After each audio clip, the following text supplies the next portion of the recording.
സൗദിയിലെ വിവിധ മന്ത്രാലയങ്ങളും ടെലിഫോൺ സേവന ദാതാക്കളും മറ്റും നിരന്തരം ബോധവൽക്കരണം നടത്തിയിട്ടും അജ്ഞാതർക്ക് ഇഖാമ വിവരങ്ങൾ കൈമാറി കബളിപ്പിക്കപ്പെടുന്ന ഇന്ത്യക്കാരുടെ എണ്ണം വർദ്ധിച്ചു വരികയാണ്. കഴിഞ്ഞ ഒരു മാസത്തിനിടെ മാത്രം അജ്ഞാതർക്ക് ഇഖാമ വിവരങ്ങളും കോഡുകളും നൽകി നിരവധി പ്രവാസികൾക്കാണ് പണം നഷ്ടപ്പെട്ടത്. എത്ര ബോധവൽക്കരണം നടത്തിയിട്ടും ഫലമില്ലെന്നാണ് ഇത് സൂചിപ്പിക്കുന്നത്.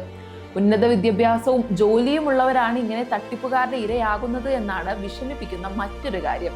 എഞ്ചിനീയർമാർ, വിവിധ ആശുപത്രികളിലെ നഴ്സുമാർ, ഡോക്ടർമാർ എന്നിവരും തട്ടിപ്പിനിരയായവരിൽ ഉൾപ്പെടുന്നുണ്ട്. അജ്ഞാത മൊബൈൽ നമ്പറുകളാണ് ഇത്തരം തട്ടിപ്പുകാർ ഉപയോഗിക്കുന്നത്.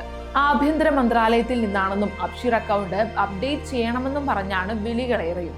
തട്ടിപ്പ് കേട്ട് പരിചയമുള്ളവരും ബോധ്യമുള്ളവരും ഫോൺ കട്ട് ചെയ്യുന്നുണ്ടെങ്കിലും അല്ലാത്തവർ വേഗം ഇഖാമ വിവരങ്ങളും തിരിച്ചു ലഭിക്കുന്ന കോഡുകളും പറഞ്ഞു കൊടുക്കും. അതോടെ അവരുടെ ബാങ്ക് അക്കൗണ്ടുകളിലെ പണം പിൻവലിക്കപ്പെടുകയോ അവരുടെ പേരിൽ ക്രെഡിറ്റ് പർച്ചേസ് നടത്തുകയോ ചെയ്യും.